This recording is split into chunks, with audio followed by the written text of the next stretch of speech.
बिस्मिल्लाहिर्रहमानिर्रहीम। अस्सलामु अलैकुम वरहमतुल्लाहि वबरकातुहू। अल्लाहुम्मा सल्लि अला सय्यिदिना मुहम्मदिन व अला आलिहि व बारिक वसल्लम। मौजूद सामईन इकराम, हज़रत अब्दुल्लाह बिन हुज़ाफ़ा रज़ियल्लाहु तआला अन्हु का बहुत ही प्यारा वाक़या और ईमान को ताज़ा कर देने वाला वाक़या जो आज आपके सामने हम पेश करेंगे। आपसे गुजारिश है चैनल को सब्सक्राइब, वीडियो को लाइक एंड शेयर करें ताकि आप तक हमारी इस्लामी वीडियोस आसानी के साथ पहुंचती रहें। एक मरतबा हज़रत उमर फ़ारूक रज़ियल्लाहु तआला अन्हु ने मुल्क रोम की जानिब एक लश्कर भेजा। दौरान जंग आप रज़ियल्लाहु तआला अन्हु ने एक रोमी कमांडर को कत्ल कर दिया। फिर उसी के घोड़े पर सवार होकर मैदान जंग में थे कि आपका सामने एक और रोमी कमांडर से हुआ तो उसने अपने मकतूल साथी का घोड़ा पहचान लिया। ये देखकर वो आपकी तरफ लपका और पहाड़ की तरह सख्त जान था। उसने आपको अपने आप से चमटा लिया और खींचता हुआ अपने लश्कर में ले गया। वहाँ आपको जंजीरों से बांध दिया गया और मार मार कर बेहोश कर दिया गया। फिर कैदी बनाकर कुस्तुनतुनिया में बादशाह के पास इस पैगाम के साथ भेज दिया कि ये मोहम्मद अरबी सल्लल्लाहु अलैहि वसल्लम के साथी हैं। मौजूद सामईन इकराम, चैनल को सब्सक्राइब करना ना भूलिएगा। बादशाह ने आपको तकालीफ देने का हुक्म दिया। आपने उन तकालीफ पर सब्र किया। इसके बाद आपको एक कमरे में बंद कर दिया और सामने शराब और सूअर का गोश्त डाल दिया। 3 दिन गुजर गए लेकिन आपने इसमें से न कुछ खाया न कुछ पिया। सिपाहियों ने बादशाह को खबर दी तो बादशाह ने कहा उसे वहाँ से निकाल लो वरना वो वहीं मर जाएगा। दूसरी तरफ हज़रत उमर फ़ारूक रज़ियल्लाहु तआला अन्हु ने आपकी रहाई के लिए शाह रोम के नाम एक ख़त लिखा। बादशाह ने खत पढ़ा तो उससे आपकी अहमियत और कदर व मंज़िलत का अंदाज़ा हुआ। फिर आपको दरबार में तलब किया।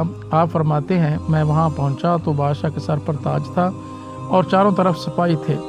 मैं उसके सामने खड़ा हो गया। उसने पूछा तुम कौन हो? मैंने कहा मैं कुरैश कबीला का एक मुसलमान हूँ। पूछा तुम्हारा ताल्लुक़ तुम्हारे नबी के घर से है? मैंने कहा नहीं। बादशाह बोला तुम हमारे दीन पर आ जाओ, मैं अपने किसी कमांडर की बेटी से तुम्हारी शादी करवा दूँगा। मैंने कहा खुदा की कसम मैं दीन इस्लाम को कभी भी नहीं छोड़ूंगा। उसने कहा हमारा दीन कबूल कर लो, मैं तुम्हें बहुत सारा माल, लौंडी, ग़ुलाम और हीरे दूंगा। फिर कुछ जवाहरात मंगवाए और कहा मेरे दीन में आ जाओ, ये सब तुम्हें मिल जाएंगे। मैंने कहा नहीं, अगर तुम मुझे अपनी और अपनी कौम की जायदाद बल्कि अपनी मलकियत की हर चीज़ भी दोगे तो भी दीन इस्लाम नहीं छोड़ूंगा। उसने कहा मैं तुम्हें बुरी मौत मारूंगा। मैंने कहा तुम मेरे टुकड़े कर दो या मुझे आग में जला दो, मैं अपना दीन नहीं छोड़ूंगा। यह सुनकर बादशाह गुस्से में आ गया और कहने लगा अब मैं तुम्हें कत्ल कर दूंगा। मैंने कहा तुम यही कर सकते हो। फिर आपको तख्ता पर चढ़ा दिया गया तो बादशाह ने आस्ता से तीर अंदाज से कहा तेरे तीर बदन के करीब फेंकना। तीर अंदाज ने तीर जिस्म के करीब फेंके लेकिन आप बिल्कुल भी खौफजदा न हुए। बादशाह ने फिर ईसाई बनने की पेशकश की मगर आपने इनकार कर दिया। आखिरकार आपको तख्ता से नीचे उतार लिया गया। एक रवायत के मुताबिक बादशाह ने तांबे की गाय मंगवाई और इसमें तेल भरकर जोश देने का हुक्म दिया। फिर जब तेल खोलने लगा तो बादशाह ने एक मुसलमान कैदी को बुलाया और उसे ईसाई बनने के लिए कहा, लेकिन उस मुसलमान ने भी इनकार कर दिया। ये देखकर बादशाह ने उसे गाय में डलवा दिया। फ़ौरन ही गोश्त पोश सब जल गया और हड्डियाँ ज़ाहिर हो गईं। बादशाह ने आपसे फिर कहा कि ईसाई बन जाओ वरना मैं तुम्हें भी इस गाय में फेंक दूँगा। आप रज़ियल्लाहु तआला अन्हु ने कहा मैं ऐसा हरगिज़ नहीं करूँगा। बादशाह ने आपको गाय में डालने का हुक्म दे दिया। सिपाहियों ने आपको पकड़ा और गाय के करीब लाए तो आप रोने लगे। सिपाही कहने लगे बस घबरा गए और रो रहे हो। बादशाह ने कहा इन्हें गाय से पीछे कर दो। ये देखकर आपने कहा मैं गाय में डाले जाने के खौफ और डर से नहीं रोया, मैं तो इस वजह से रोया हूँ कि मेरे पास ये बस एक ही जान है जो बिराए खुदा में जिस्म से जुदा हो जाएगी। मैं तो इस बात को पसंद कर रहा था कि हर बाल के बदले एक एक जान होती, फिर तुम मुझ पर गलबा पा लेते, हर जान के साथ यही सलूक करते। आपकी बात सुनकर बादशाह हैरतज़दा हो गया और आपको आज़ाद करने की ख्वाहिश उसके दिल में पैदा हो गई।